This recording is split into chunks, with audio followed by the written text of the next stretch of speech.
কিছু নাস্তা আছে যেগুলো ঝটপট তৈরি করা যায়, খেতে অনেক বেশি মজা। আর বাচ্চারা যেই বাসায় আছে তাদের জন্য তো কিছু না কিছু তৈরি করতেই হয়।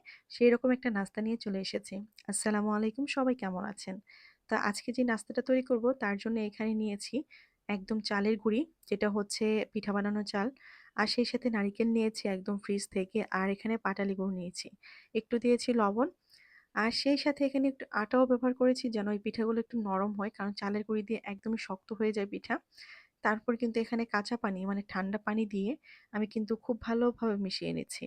যতক্ষণ না পর্যন্ত এগুলো সব একত্রে মিশে না যায় ততক্ষণ কিন্তু এগুলো হাত দিয়ে মাখিয়ে নেব। আর এখানে আমি একটু ভিজিয়েও রাখবো। এখানে ভিজিয়ে রাখবো বলতে ০.৫ ঘন্টার জন্য যদি এরকম করে রেখে দেন, এই গুড়গুলো কিন্তু একদম নরম হয়ে যাবে, নারিকেল সবকিছু।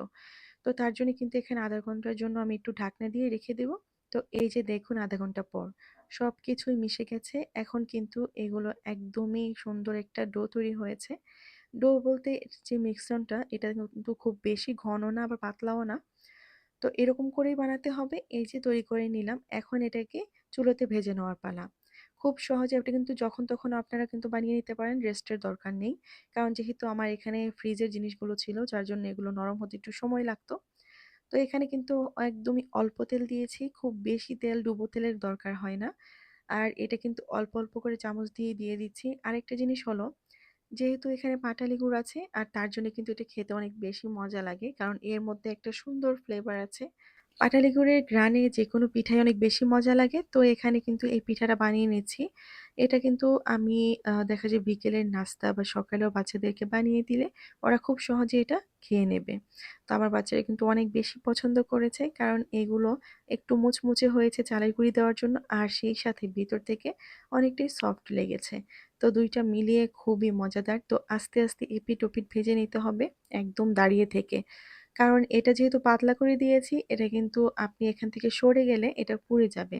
যার জন্যে আমি একদম দাঁড়িয়ে থেকে এপিঠ-ওপিঠ মিডিয়াম চুলার আঁচটা রেখে তারপর কিন্তু ভেজে নিচ্ছি। এই যে দেখতে পাচ্ছেন, এই অবস্থাতেই নামিয়ে নিচ্ছি। এইভাবে আমি যতগুলো তৈরি করেছি আমার মানে তৈরি করতে, করতে ওই দিক দিয়ে সব শেষ।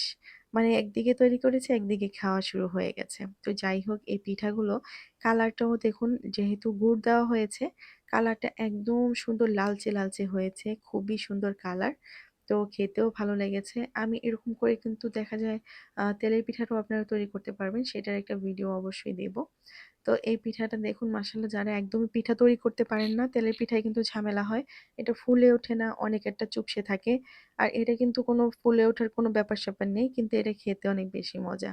তো এই যে এখানে কালারটা কিন্তু সামনে থেকে একদমই লালচে লাগে, দূরে নিলে একটু অন্যরকম লাগে। আসলে মোবাইলে সবকিছুর কালার সুন্দর আসে না, কিন্তু এটা বাস্তবে সত্যিই অনেক সুন্দর কালার ছিল।